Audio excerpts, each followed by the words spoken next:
P നരേന്ദ്രനാഥിന്റെ ബാലസാഹിത്യ കൃതികൾ. പറയിപെറ്റ പന്തിരുകുലം.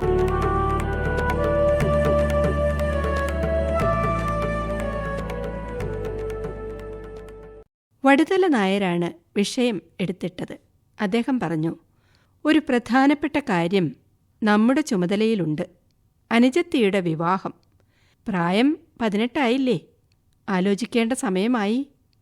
കാരക്കലമ്മയുടെ പതിഞ്ഞ സ്വരം. എന്റെ വിവാഹം ഉറപ്പിച്ചു കഴിഞ്ഞു ഏട്ടന്മാരെ. കഴിഞ്ഞയാഴ്ചയായിരുന്നു നിശ്ചയം. നാറാണത്ത് ഭ്രാന്തൻ മാത്രം ഈ വിവരം നേരത്തെ അറിഞ്ഞു. ഇപ്പോൾ എല്ലാവരും അറിഞ്ഞുകൊള്ളുവിൻ. നമ്മുടെ അനുജത്തി വിവാഹിതയാവാൻ പോണു. വരൻ കിഴക്കേടത്ത് തമ്പുരാൻ. സുന്ദരൻ, ആജാനബാഹു, പണ്ഡിതൻ, പരമയോഗ്യൻ. നാറാണത്ത് ആഹ്ലാദത്തോടെ അറിയിച്ചു. അകവൂർ ചാത്തൻ അഗ്നിഹോത്രിയുടെ മുഖത്തേക്ക് നോക്കി. കല്യാണം പൊടിക്കണം വേണ്ട ഏട്ടാ. നമ്മളെല്ലാവരും ഉണ്ടല്ലോ. കേമാവന്നെ ചെയ്യും, സംശയമില്ല, അഗ്നിഹോത്രി പറഞ്ഞു.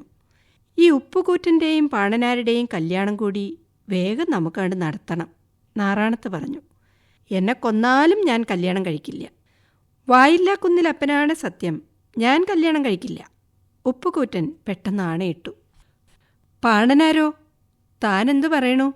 അഗ്നിഹോത്രി ചോദിച്ചു. പാണനാർക്ക് എന്തെന്നില്ലാത്ത പരിഭ്രമം. പെട്ടെന്നയാൾ അഗ്നിഹോത്രിയുടെ പാദങ്ങളിൽ വീണു. എല്ലാവരും പരിഭ്രമിച്ചു. പാണനാർ പൊട്ടിക്കരഞ്ഞുകൊണ്ട് പറഞ്ഞു, ഞാൻ നുണ പറഞ്ഞു. എന്നെ തല്ലൂ, എന്നെ ശിക്ഷിക്കൂ. മനുഷ്യനല്ലേ, ഒരു നുണയൊക്കെ പറഞ്ഞെന്ന് വരും. സാരില്ല, കാര്യം എന്താണെന്ന് പറയ് പാണനാരെ, വള്ളോൻ പറഞ്ഞു. എന്തിനാ കരയണത്? എഴുന്നേക്കൂ, വിവരം തുറന്നു പറയൂ, അഗ്നിഹോത്രി ആശ്വസിപ്പിക്കുന്ന മട്ടിൽ പറഞ്ഞു. പാണനാർ എഴുന്നേറ്റിരുന്നു. മുഖത്ത് കുറ്റബോധം തിരയടിച്ചു. ഞാൻ വിവാഹം കഴിച്ചവനാണ്, കെട്ടിയ പെണ്ണിനെ ഉപേക്ഷിച്ചവനാണ്. എല്ലാവരും ഒന്ന് ഞെട്ടി. പാണനാർ തൻ്റെ സ്വന്തം കഥയുടെ ചുരുൾ നിവർത്തി, പതുക്കെ പതുക്കെ.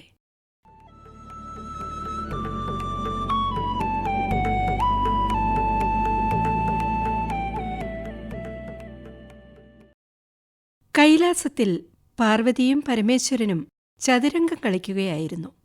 ശ്രീ പാർവതി തുടർച്ചയായി കളിയിൽ തോറ്റു.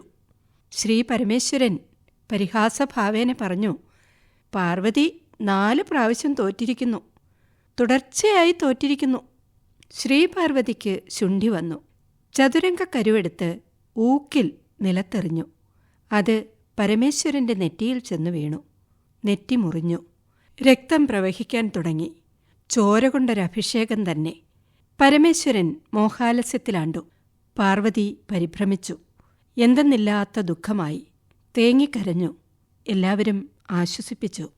ഭഗവാൻ ഇപ്പോൾ ഉണരും, സമാധാനായിട്ടിരിക്കൂ. പക്ഷേ ഭഗവാൻ ഉണർന്നില്ല.